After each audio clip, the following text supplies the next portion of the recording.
United Kingdom. Chapter 38. The Bishop breakfasts and the Dean dies. The Bishop of Barchester said grace over the well-spread board in the Allathorne dining-room. While he did so, the last breath was flying from the Dean of Barchester as he lay in his sick room in the deanery. When the Bishop of Barchester raised his first glass of champagne to his lips, the Deanship of Barchester was a good thing in the gift of the Prime Minister. Before the Bishop of Barchester had left the table, the minister of the day was made aware of the fact at his country seat in Hampshire, and had already turned over in his mind the names of 5 very respectable aspirants for the preferment. It is at present only necessary to say that Mr Slope's name was not among the 5. 'Twas merry in the hall when the beards wagged all, and the clerical beards wagged merrily in the hall of Allathorne that day. It was not till after the last cork had been drawn, the last speech made, the last nut cracked, that tidings reached and were whispered about that the poor dean was no more. It was well for the happiness of the clerical beards that this little delay took place, as otherwise decency would have forbidden them to wag at all. But there was one sad man among them that day. Mr Arabin's beard did not wag as it should have done. He had come there hoping the best, striving to think the best about Eleanor, turning over in his mind all the words he remembered to have fallen from her about Mr Slope, and trying to gather from them a conviction unfavourable to his rival. He had not exactly resolved to come that day to some decisive proof as to the widow's intention, but he had meant, if possible, to recultivate his friendship with Eleanor, and in his present frame of mind any such recultivation must have ended in a declaration of love. He had passed the previous night alone at his new parsonage, and it was the first night that he had so passed. It had been dull and sombre enough. Mrs Grantly had been right in saying that a priestess would be wanting at St Ewold's. He had sat there alone with his glass before him, and then with his teapot, thinking about Eleanor Bold. As is usual in such meditations, he did little but blame her for liking Mr Slope, and blame her for not liking him, blame her for her cordiality to himself, and blame her for her want of cordiality, blame her for being stubborn, headstrong, and passionate. And yet the more he thought of her, the higher she rose in his affection. If only it should turn out, if only it could be made to turn out, that she had defended Mr Slope not from love but on principle, all would be right. Such principle in itself would be admirable, lovable, womanly. He felt that he could be pleased to allow Mr Slope just so much favour as that. But if... And then Mr Arabin poked his fire most unnecessarily, spoke crossly to his new parlour maid who came in for the tea things, and threw himself back in his chair, determined to go to sleep. Why had she been so stiff-necked when asked a plain question? She could not but have known in what light he regarded her. Why had she not answered a plain question, and so put an end to his misery? Then, instead of going to sleep in his armchair, Mr Arabin walked about the room as though he had been possessed. On the following morning, when he attended Miss Thorne's behests, he was still in a somewhat confused state.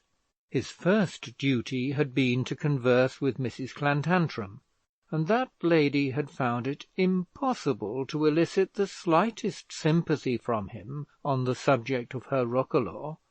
Miss Thorne had asked him whether Mrs Bold was coming with the Grantlys, and the two names of Bold and Grantly together had nearly made him jump from his seat.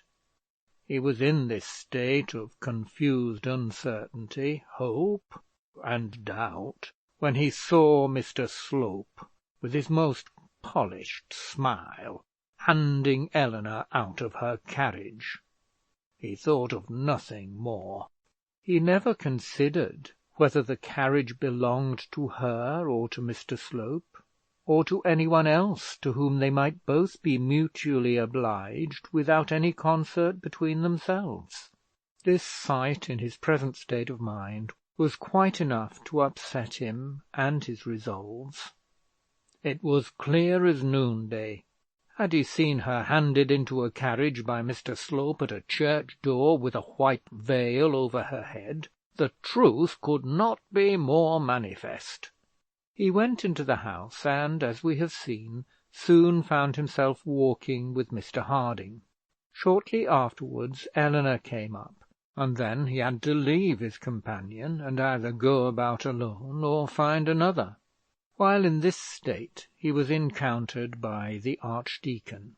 "I wonder," said Dr Grantly, "if it be true that Mr Slope and Mrs Bold came here together. Susan says she is almost sure she saw their faces in the same carriage as she got out of her own." Mr Arabin had nothing for it but to bear his testimony to the correctness of Mrs Grantly's eyesight. "It is perfectly shameful," said the archdeacon, "or I should rather say shameless. She was asked here as my guest, and if she be determined to disgrace herself, she should have feeling enough not to do so before my immediate friends. I wonder how that man got himself invited. I wonder whether she had the face to bring him." To this Mr Arabin could answer nothing, nor did he wish to answer anything.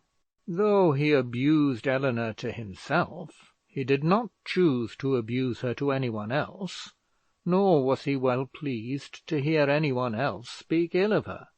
Dr Grantly, however, was very angry, and did not spare his sister-in-law.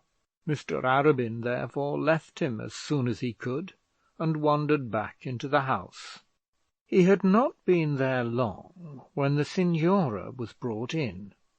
For some time he kept himself out of temptation, and merely hovered round her at a distance, but as soon as Mr Thorne had left her, he yielded himself up to the basilisk, and allowed himself to be made prey of. It is impossible to say how the knowledge had been acquired, but the signora had a sort of instinctive knowledge that Mr Arabin was an admirer of Mrs Bold. Men hunt foxes by the aid of dogs, and are aware that they do so by the strong organ of smell with which the dog is endowed. They do not, however, in the least comprehend how such a sense can work with such acuteness. The organ by which women instinctively, as it were, know and feel how other women are regarded by men, and how also men are regarded by other women, is equally strong and equally incomprehensible. A glance, a word, a motion suffices. By some such acute exercise of her feminine senses, the signora was aware that Mr Arabin loved Eleanor Bold. Therefore, by a further exercise of her peculiar feminine propensities, it was quite natural for her to entrap Mr Arabin into her net. The work was half done before she came to Ullathorne, and when could she have a better opportunity of completing it? She had had almost enough of Mr Slope, though she could not quite resist the fun of driving a very sanctimonious clergyman to madness by a desperate and ruinous passion. Mr Thorne had fallen too easily to give much pleasure in the chase. His position as a man of wealth might make his alliance of value, but as a lover he was very second rate. We may say that she regarded him somewhat as a sportsman does a pheasant. The bird is so easily shot that he would not be worth the shooting were it not for the very respectable appearance that he makes in a larder. The signora would not waste much time in shooting Mr Thorne, but still he was worth bagging for family uses. But Mr Arabin was game of another sort. The signora was herself possessed of quite sufficient intelligence to know that Mr Arabin was a man more than usually intellectual. She knew also that as a clergyman he was of a much higher stamp than Mr Slope, and that as a gentleman he was better educated than Mr Thorne. She would never have attempted to drive Mr Arabin into ridiculous misery as she did Mr Slope, nor would she think it possible to dispose of him in 10 minutes, as she had done with Mr Thorne. Such were her reflections about Mr Arabin. As to Mr Arabin, it cannot be said that he reflected at all about the signora. He knew that she was beautiful, and he felt that she was able to charm him. He required charming in his present misery, and therefore he went and stood at the head of her couch. She knew all about it. Such were her peculiar gifts. It was her nature to see that he required charming, and it was her province to charm him. As the Eastern idler swallows his dose of opium, as the London reprobate swallows his dose of gin, so, with similar desires and for similar reasons, did Mr Arabin prepare to swallow the charms of the Signora Neroni. "Why aren't you shooting with bows and arrows, Mr Arabin?" said she, when they were nearly alone together in the drawing room, "or talking with young ladies in shady bowers, or turning your talents to account in some way? What was a bachelor like you asked here for? Don't you mean to earn your cold chicken and champagne? Were I you, I should be ashamed to be so idle." Mr Arabin murmured some sort of answer. Though he wished to be charmed, he was hardly yet in a mood to be playful in return. "Why, what ails you, Mr Arabin?" said she. "Here you are in your own parish. Miss Thorne tells me that her party is given expressly in your honour, and yet you are the only dull man at it. Your friend Mr Slope was with me a few minutes since, full of life and spirits. Why don't you rival him?" It was not difficult for so acute an observer as Madeline Neroni to see that she had hit the nail on the head and driven the bolt home. Mr Arabin winced visibly before her attack, and she knew at once that he was jealous of Mr Slope. "But I look on you and Mr Slope as the very antipodes of men," said she. "There is nothing in which you are not each the reverse of the other, except in belonging to the same profession, and even in that you are so unlike as perfectly to maintain the rule. He is gregarious, you are given to solitude. He is active, you are passive. He works, you think. He likes women, you despise them. He is fond of position and power, and so are you, but for directly different reasons. He loves to be praised, you very foolishly abhor it. He will gain his rewards, which will be an insipid, useful wife, a comfortable income, and a reputation for sanctimony. You will also gain yours." "Well, and what will they be?" said Mr. Arabin, who knew that he was being flattered, and yet suffered himself to put up with it. "What will be my rewards?" "The heart of some woman whom you will be too austere to own that you love, and the respect of some few friends which you will be too proud to own that you value." "Rich rewards," said he, "but of little worth if they are to be so treated." "Oh, you are not to look for such success as awaits Mr. Slope. He is born to be a successful man. He suggests to himself an object, and then starts for it with eager intention. Nothing will deter him from his pursuit. He will have no scruples, no fears, no hesitation. His desire is to be a bishop with a rising family. The wife will come first, and in due time the apron. You will see all this, and then—" "Well, and what then?" "Then you will begin to wish that you had done the same." Mr. Arabin looked placidly out at the lawn, and, resting his shoulder on the head of the sofa, rubbed his chin with his hand. It was a trick he had when he was thinking deeply, and what the Signora said made him think. Was it not all true? Would he not hereafter look back, if not at Mr. Slope, at some others, perhaps not equally gifted with himself, who had risen in the world while he had lagged behind, and then wished that he had done the same?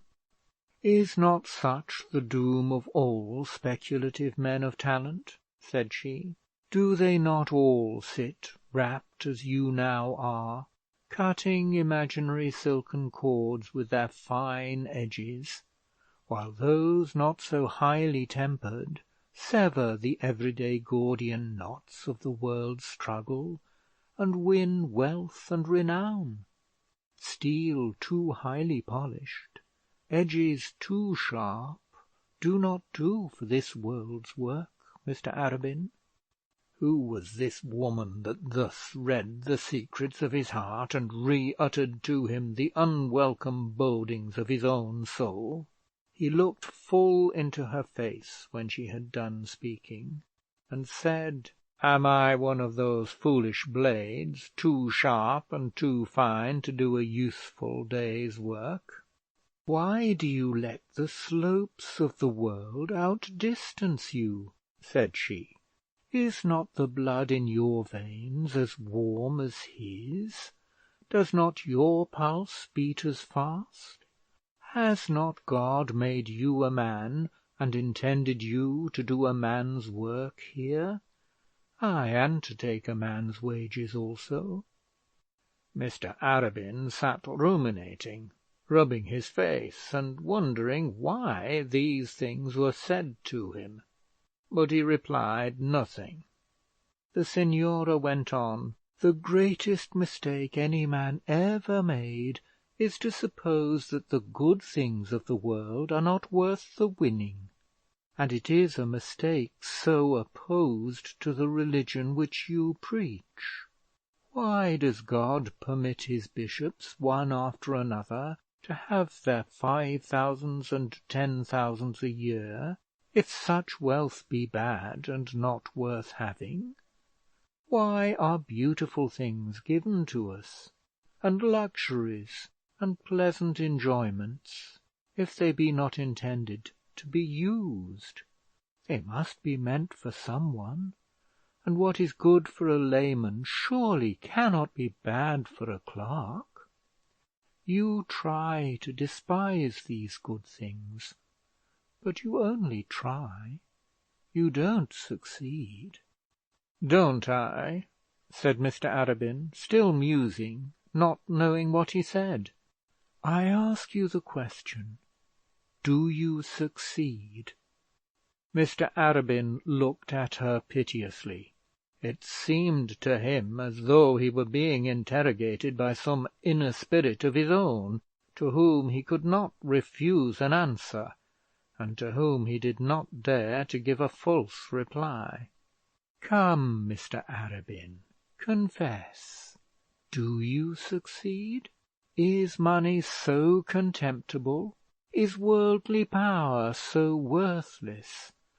Is feminine beauty a trifle to be so slightly regarded by a wise man?" "Feminine beauty," said he, gazing into her face as though all the feminine beauty in the world were concentrated there. "Why do you say I do not regard it?" "If you look at me like that, Mr. Arabin, I shall alter my opinion, or should do so were I not of course aware that I have no beauty of my own worth regarding."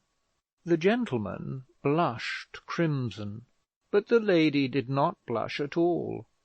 A slightly increased colour animated her face, just so much so as to give her an air of special interest. She expected a compliment from her admirer, but she was rather gratified than otherwise by finding that he did not pay it to her.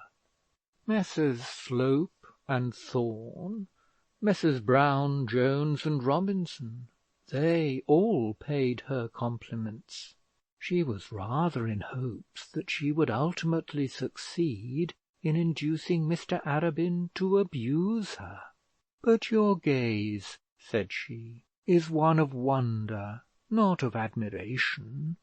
You wonder at my audacity in asking you such questions about yourself."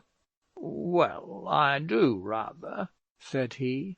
"Nevertheless, I expect an answer, Mr. Arabin. Why were women made beautiful if men are not to regard them?" "But men do regard them," he replied. "And why not you?" "You are begging the question, Madame Neroni." "I am sure I shall beg nothing, Mr. Arabin, which you will not grant, and I do beg for an answer. Do you not, as a rule, think women below your notice as companions? Let us see. There is the widow Bold looking round at you from her chair this minute. What would you say to her as a companion for life?" Mr. Arabin, rising from his position, leant over the sofa and looked through the drawing-room door to the place where Eleanor was seated between Bertie Stanhope and Mr. Slope. She at once caught his glance and averted her own. She was not pleasantly placed in her present position. Mr. Slope was doing his best to attract her attention, and she was striving to prevent his doing so by talking to Mr. Stanhope, while her mind was intently fixed on Mr. Arabin and Madame Neroni. Bertie Stanhope endeavoured to take advantage of her favours, but he was thinking more of the manner in which he would by and by throw himself at her feet, than of amusing her at the present moment. "There," said the signora, "she was stretching her beautiful neck to look at you, and now you have disturbed her. Well, I declare I believe I am wrong about you. I believe that you do think Mrs. Bold a charming woman. Your looks seem to say so, and by her looks I should say that she is jealous of me. Come, Mr. Arabin, confide in me, and if it is so, I'll do all in my power to make up the match." It is needless to say that the signora was not very sincere in her offer. She was never sincere on such subjects. She never expected others to be so, nor did she expect others to think her so. Such matters were her playthings, her billiard table, her hounds and hunters, her waltzes and polkas, her picnics and summer-day excursions. She had little else to amuse her, and therefore played at love-making in all its forms. She was now playing at it with Mr. Arabin, and did not at all expect the earnestness and truth of his answer. "All in your power would be nothing," said he, "for Mrs. Bold is, I imagine, already engaged to another." "Then you own the impeachment yourself?" "You cross-question me rather unfairly," he replied, "and I do not know why I answer you at all. Mrs. Bold is a very beautiful woman, and as intelligent as beautiful. It is impossible to know her without admiring her." "So you think the widow a very beautiful woman?" "Indeed I do." "And one that would grace the parsonage of St. Ewolds?" "One that would well grace any man's house." "And you really have the effrontery to tell me this?" said she. "To tell me, who, as you very well know, set up to be a beauty myself, and who am at this very moment taking such an interest in your affairs, you really have the effrontery to tell me that Mrs. Bold is the most beautiful woman you know?" "I did not say so," said Mr. Arabin. "You are more beautiful." "Ah, come now, that is something like. I thought you could not be so unfeeling." "You are more beautiful, perhaps more clever." Thank you, Mr. Arabin. I knew that you and I should be friends, but not a word further. I will not hear a word further. If you talk till midnight, you cannot improve what you have said." "But, Madame Neroni, Mrs. Bold—" "I will not hear a word about Mrs. Bold. Dread thoughts of strychnine did pass across my brain, but she is welcome to the second place." "Her place—" "I won't hear anything about her or her place. I am satisfied, and that is enough. But, Mr. Arabin, I am dying with hunger. Beautiful and clever as I am, you know I cannot go to my food, and yet you do not bring it to me." This, at any rate, was so true as to make it necessary that Mr. Arabin should act upon it, and he accordingly went into the dining room and supplied the signora's wants. "And yourself?" said she. "Oh," said he, "I am not hungry. I never eat at this hour." Come, Mr. Arabin, don't let love interfere with your appetite. It never does with mine. Give me half a glass more champagne, and then go to the table. Mrs. Bold will do me an injury if you stay talking to me any longer." Mr. Arabin did as he was bid. He took her plate and glass from her, and going into the dining room, helped himself to a sandwich from the crowded table, and began munching it in a corner. As he was doing so, Miss Thorne, who had hardly sat down for a moment, came into the room, and seeing him standing, was greatly distressed. "Oh, my dear Mr. Arabin," said she, "have you never sat down yet? I am so distressed. You of all men too." Mr. Arabin assured her that he had only just come into the room. "That is the very reason why you should lose no more time. Come, I'll make room for you. Thank ye, my dear," she said, seeing that Mrs. Bold was making an attempt to move from her chair. "But I would not for worlds see you stir, for all the ladies would think it necessary to follow. But perhaps if Mr. Stanhope has done, just for a minute, Mr. Stanhope, till I can get another chair." And so Bertie had to rise to make way for his rival. This he did, as he did everything, with an air of good-humoured pleasantry, which made it impossible for Mr. Arabin to refuse the proffered seat. "His bishopric let another take," said Bertie, the quotation being certainly not very appropriate either for the occasion or the person spoken to. "I have eaten and am satisfied. Mr. Arabin, pray take my chair. I wish for your sake that it really was a bishop's seat." Mr. Arabin did sit down, and as he did so, Mrs. Bold got up as though to follow her neighbour. Pray don't move," said Miss Thorne, almost forcing Eleanor back into her chair. "Mr. Stanhope is not going to leave us. He will stand behind you like a true knight, as he is. And now I think of it, Mr. Arabin, let me introduce you to Mr. Slope. Mr. Slope, Mr. Arabin." And the two gentlemen bowed stiffly to each other across the lady whom they both intended to marry, while the other gentleman, who also intended to marry her, stood behind, watching them. The two had never met each other before, and the present was certainly not a good opportunity for much cordial conversation, even if cordial conversation between them had been possible. As it was, the whole four who formed the party seemed as though their tongues were tied. Mr. Slope, who was wide awake to what he hoped was his coming opportunity, was not much concerned in the interest of the moment. His wish was to see Eleanor move, that he might pursue her. Bertie was not exactly in the same frame of mind. The evil day was near enough. There was no reason why he should precipitate it. He had made up his mind to marry Eleanor Bold if he could, and was resolved to-day to take the first preliminary step towards doing so. But there was time enough before him. He was not going to make an offer of marriage over the tablecloth.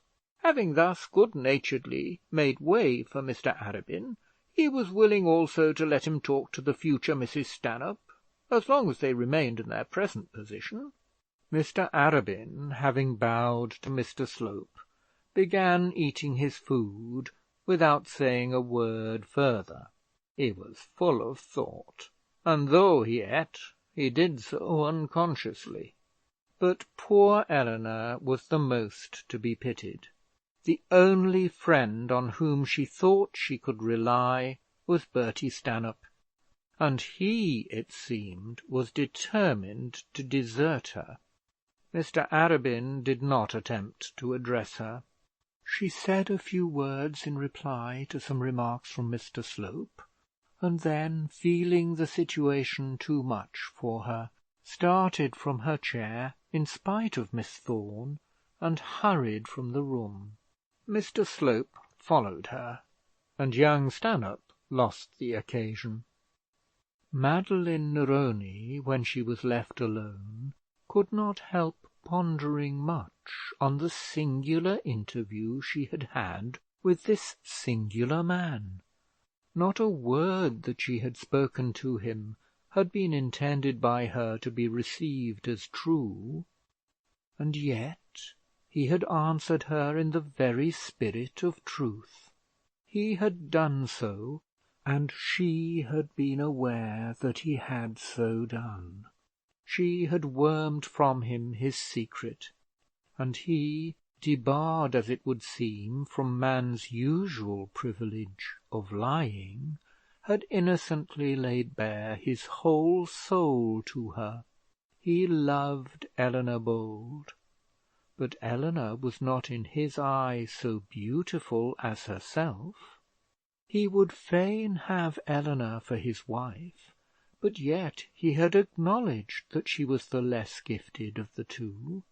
The man had literally been unable to falsify his thoughts when questioned, and had been compelled to be true malgré lui, even when truth must have been so disagreeable to him.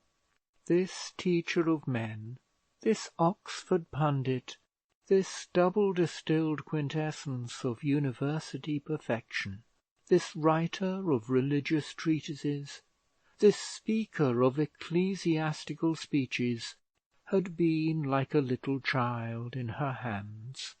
She had turned him inside out, and read his very heart, as she might have done that of a young girl. She could not but despise him for his facile openness, and yet she liked him for it too.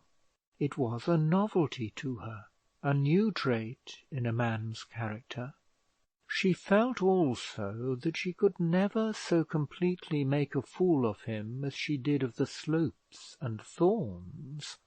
She felt that she never could induce Mr Arabin to make protestations to her that were not true, or to listen to nonsense that was mere nonsense. It was quite clear that Mr Arabin was heartily in love with Mrs Bold, and the Signora, with very unwonted good nature, began to turn it over in her mind whether she could not do him a good turn. Of course Bertie was to have the first chance. It was an understood family arrangement that her brother was, if possible, to marry the widow Bold. Madeline knew too well his necessities, and what was due to her sister, to interfere with so excellent a plan, as long as it might be feasible. But she had strong suspicion that it was not feasible. She did not think it likely that Mrs Bold would accept a man in her brother's position, and she had frequently said so to Charlotte.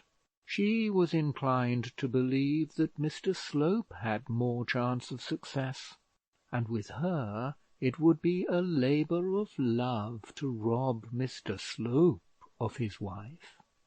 And so the Signora resolved, should Bertie fail, to do a good-natured act for once in her life, and give up Mr Arabin to the woman whom he loved. End of chapter 38. Recording by Nick Whitley, Purley, United Kingdom.